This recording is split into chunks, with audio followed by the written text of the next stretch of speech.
Allah Subhanahu wa taala mengatakan dalam Al-Qur'anul Karim, "Alladzina yu'dzunal mu'minina wal mu'minat bighairi maktasabu faqad ihtamalu buhtanan wa itsman mubinan."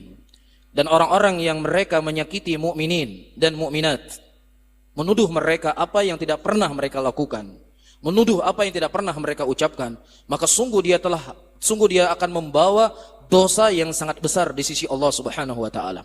Dan Nabi sallallahu alaihi wasallam telah menyebutkan dalam hadis-hadisnya sangat banyak. Di antaranya kata Nabi sallallahu alaihi wasallam, "Innal 'abda la yatakallam bi kalimatin." Ada seorang hamba yang dia berbicara dengan sebuah kalimat, yang kalimat itu membuat Allah Subhanahu wa taala murka, dan kemudian dia digiring ke dalam nerakanya Allah Subhanahu wa taala dikarenakan satu kalimat. Dalam hadis yang lain, Rasulullah sallallahu alaihi wasallam mengatakan, barang siapa yang seseorang mengucapkan sesuatu kepada saudaranya apa yang dia pernah dia ucapkan, maka di yaumul qiyamah Allah akan minumkan dia dari darah nanahnya penghuni neraka. Iya dan billah. Salafi dan Wahabi yang ada sekarang itu cuma beda nama aja. Sama dengan perbedaan maling dan pencuri.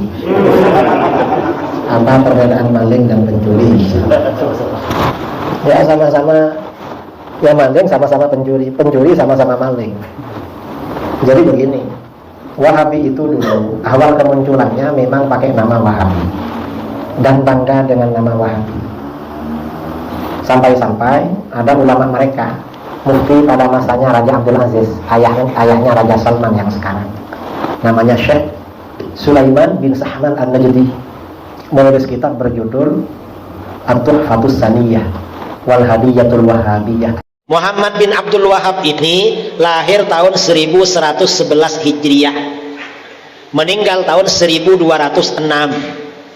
Dia menyebarkan ajaran Wahabi setelah ayahnya meninggal tahun 1143. Jadi Wahabi ini ke sekarang usianya berapa? Kira-kira 300 tahun.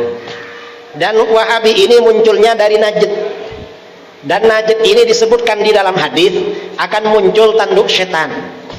Dalam riwayat Imam Bukhari, Ra'sul kufri nahwul masyriq. Pokok kekufuran itu arah timur.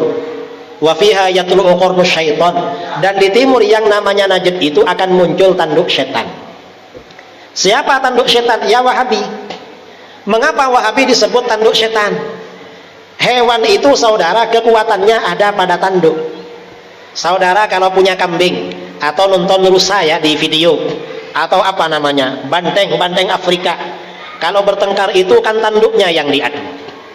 Nah, jadi hewan ini kekuatannya ada pada tanduk. Di zaman akhir kekuatan setan itu ada pada Wahabi. Makanya disebut tanduk setan. Mengapa ada pada Wahabi? Setan itu lemah saudara. Misalnya ya, habis sholat setan bisik-bisik sama orang, turunlah, gak usah baca zikir, turun main HP ngopi-ngopi. Karena imamnya baca zikir keras, gak turun dia, paling gak malu, gak ada yang turun duluan malu, terpaksa ikut zikir. Lama-lama datang Wahabi. Apa kata Wahabi? Zikir keras habis sholat bid'ah dan sesat. Karena gak pernah ngaji, terpengaruh Wahabi, langsung keluar kalau ada zikir keras. Ini namanya kena tanduk setan. Ya Wahabi ini tanduk setan saudara. Contoh lagi misalnya sholat malam. Kalau orang jam 3 bangun sama setan, gak usah bangun lah, ini selimutnya. Karena dia ingin sholat tahajud bangun. Setelah bangun sholat bagaimana? Kata setan, jangan banyak-banyak sholat malam, cukup dikit aja. Tetap aja rajin sholat dia sampai subuh. Sholatnya berpuluh-puluh rakaat.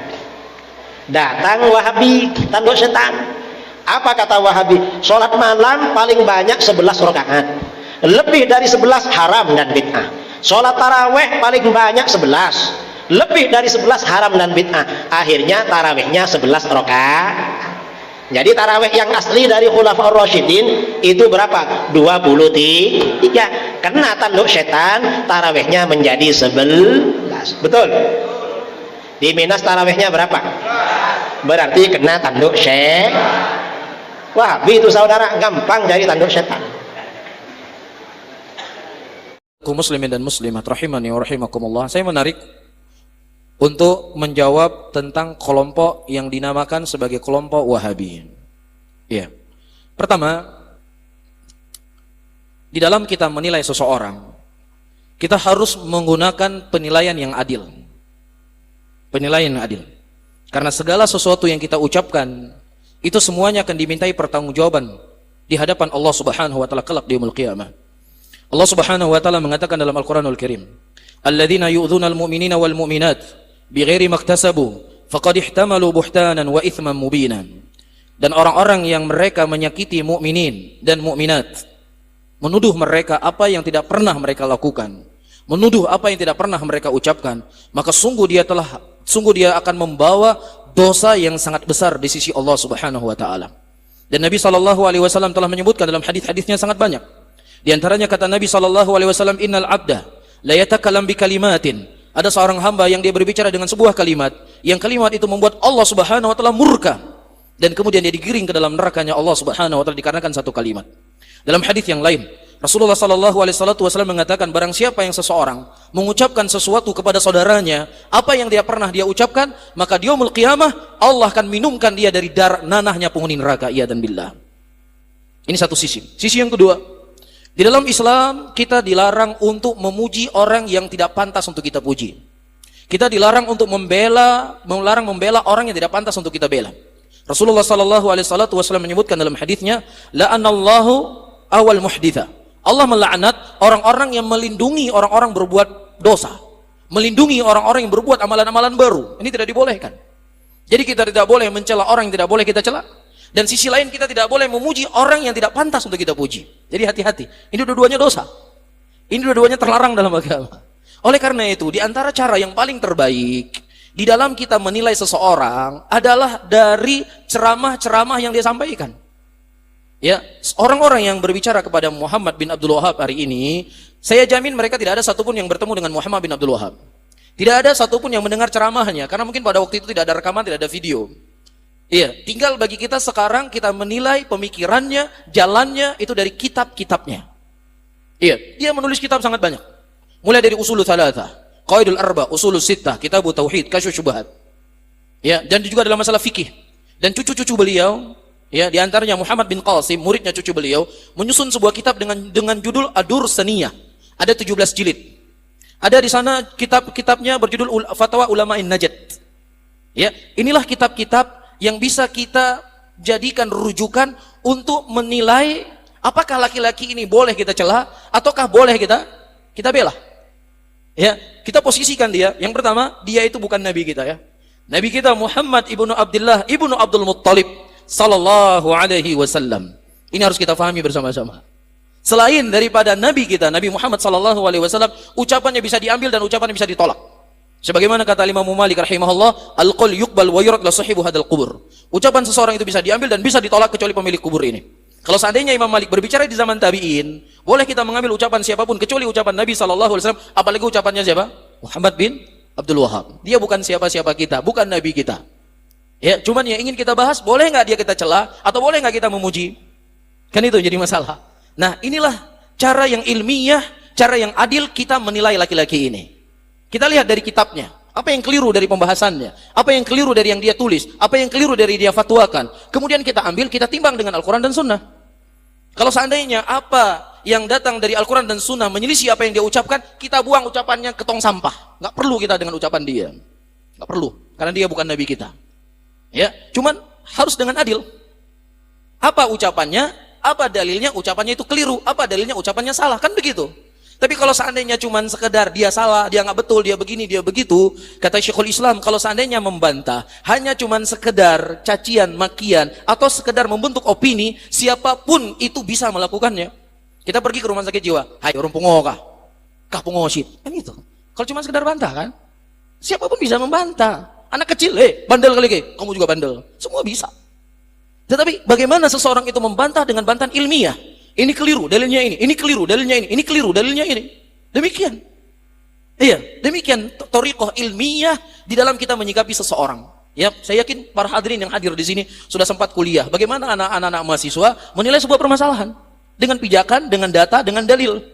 Iya, kan begitu kan? Nah, di antara hal-hal yang tersebar di tengah-tengah muslimin, laki-laki ini dia suka ya, atau dia telah menghancurkan makam-makam para wali. makam para wali itu ditebang, dihancurkan, diratakan dengan tanah. Nah, pertama harus kita selidiki, benar nggak sejarahnya? Dari buku-buku yang tertulis, dari sejarah-sejarah yang bersanad yang bisa dipertanggungjawabkan, ternyata memang benar.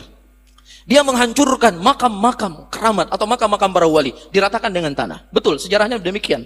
Nah, sekarang thariqah yang kedua. Perbuatannya ini salah atau benar? Bukan salah benarnya menurut kita, atau menurut fulan, atau menurut siapa saja yang ingin menjatuhkannya, tetapi pegangannya adalah Al-Quran dan sunnatir Rasul sallallahu alaihi wasallam. Di antara dalil, ya, kita di sini para hadirin bukan sedang ingin membela beliau ini mati-matian, tapi ini membab ucapan Nabi sallallahu alaihi wasallam, unsur akhaka zaliman aw madluman. Tolonglah saudaramu yang terdolimi dan yang mendolimi. Para sahabat bertanya, ya Rasulullah, kami faham orang yang didolimi itu kita tolong, tapi bagaimana caranya menolong orang yang mendolimi? Pertanyaan yang cukup wajar ya dari sahabat Rasulullah. Kemudian Nabi SAW mengatakan, menolong orang yang mendolimi, engkau pegang tangannya, engkau larang dia untuk tidak berbuat lagi perbuatan zalim. Itu caranya.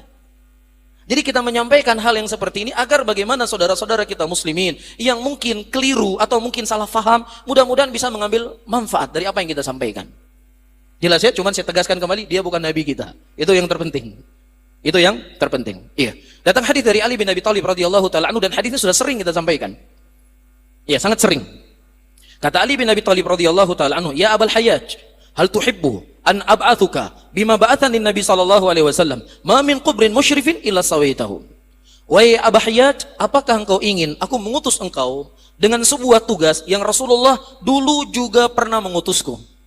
Apa itu? Tidak ada kuburan yang ditinggikan kecuali engkau ratakan dengan tanah.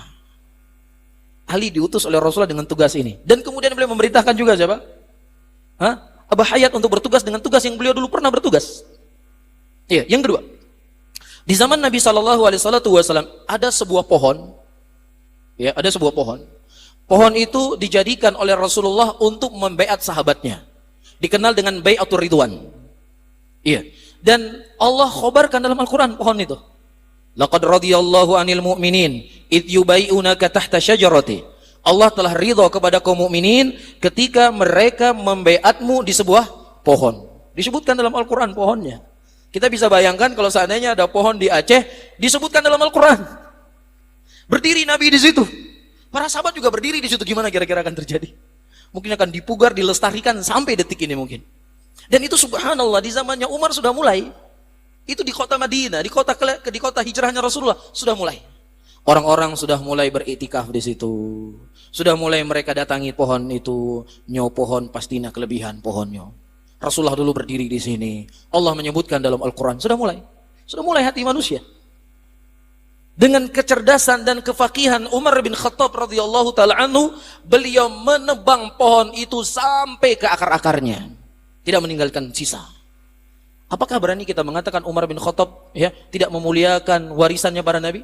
Tidak memuliakan pusaka, ya tempat-tempat bersejarah, tempat-tempat yang dimana Rasulullah berdiri di situ? Berani kita mengatakan demikian? Siapa yang berani? Tentunya orang-orang yang mencintai para sahabat nggak berani akan mengucapkan ucapan seperti ini. Tapi itu yang dilakukan oleh Umar bin Khattab. Ya, karena di antara isu-isu yang disebarkan, wah semua monumen, tempat-tempat bersejarah Rasulullah itu dihancurkan semuanya dan lain sebagainya. Itu dikhawatirkan para hadirin akan didatangi oleh orang-orang yang kemudian mereka akan beribadah di tempat tersebut dan terus akan kita khawatirkan akan terjerumus ke dalam kesyirikan.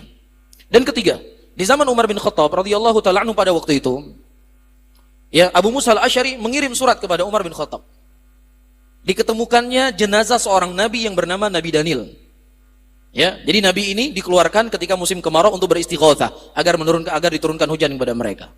Ketika Abu Musa al-Asy'ari dan muslimin pada waktu itu berhasil memerdekakan negeri tersebut menjadi negeri Islam, beliau mengirim surat kepada Umar bin Khattab. Apa yang kami lakukan dari jenazah ini? Ya, apa yang dilakukan oleh Umar? Apakah Umar berkata, "Ya Abu Musa al-Asy'ari, ini sejarah seorang nabi, kamu jaga, kamu kubur di sebuah tempat, kamu pugar, kamu tinggikan kuburnya, kamu buat jalan yang baik supaya orang tahu di mana para nabi itu dikuburkan." Kan begitu? Tapi tidak. Umar bin Khattab berkata, "Wahai Abu Musa al-Asy'ari, ya, kuburlah jenazah Nabi ini, yang tahu hanya dirimu dan sahabatmu saja. Jangan ada orang ketiga yang tahu. Carilah di sebuah tempat, kamu korek di sana beberapa kuburan, dan di antara sekian kuburan, disitulah kamu kubur Nabi tersebut. Dihilangkan jejaknya sampai ini nggak ada yang tahu siapapun. Untuk apa? untuk menjaga hati muslimin. Nah, kalau seandainya ini merupakan kesalahan Muhammad bin Abdul Wahab, ya, yang kalian anggap sebagai sebuah kesalahan, maka tentunya dia tidak membuat sesuatu kecuali apa yang datang dari Nabi SAW, apa yang datang dari para Khulafaur Rasyidin, dan perkara-perkara yang lainnya yang tentunya tidak mencukupi waktu untuk kita membahasnya. Cuman ini di antara isu yang paling apa? Isu yang paling ya diserap oleh muslimin, yang kemudian menuduh dia ini seorang Zionis Yahudi yang ingin menghancurkan Islam, yang ingin memecah belah muslimin dan beraneka ragam isu-isu. Ya, dan mudah-mudahan ya apa yang saya sampaikan sedikit ini bisa memberikan motivasi untuk kita semuanya berhati-hati di dalam menyikapi seseorang. Orang yang sudah jelas kafirnya, Fir'aun al-la'in, Fir'aun yang terlaknat, yang dia mengatakan ana rabbukumul a'la, saya adalah Tuhanmu yang paling tinggi. Ini bukan hoax, ini berita yang Allah beritakan dalam Al-Quran. Dia mengaku dirinya sebagai Nabi. Ada orang yang lebih kafir dibandingkan Fir'aun di muka bumi ini?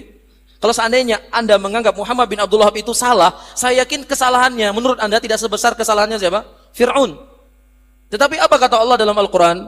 Idhaba ila fir'auna fa innahu tagha faqula lahu qawlan layyinan la'allahu yatadhakkara aw yakhsha. Wahai Musa dan Harun, pergilah engkau ke tempat Fir'aun karena sesungguhnya dia sudah melampaui batas. Dan ucapkanlah kepada Fir'aun ucapan yang baik, ucapan yang lembut, ucapan yang sopan, agar mudah-mudahan si Fir'aun ini bisa bertobat. Begini kata Allah dalam Al-Quran kepada Fir'aun, ya, agar Musa menyampaikan sesuatu dengan baik, dengan lembut. Yang kesalahan Fir'aun itu nggak ada satupun di muka bumi ini orang yang sesatnya seperti sesat Fir'aun. Tapi begini perintah Allah Subhanahu wa ta'ala. Bisa difahami ya? Mudah-mudahan Allah memberikan hidayah kepada kita dan juga kepada saudara-saudara kita muslimin. Amin ya rabbal alamin.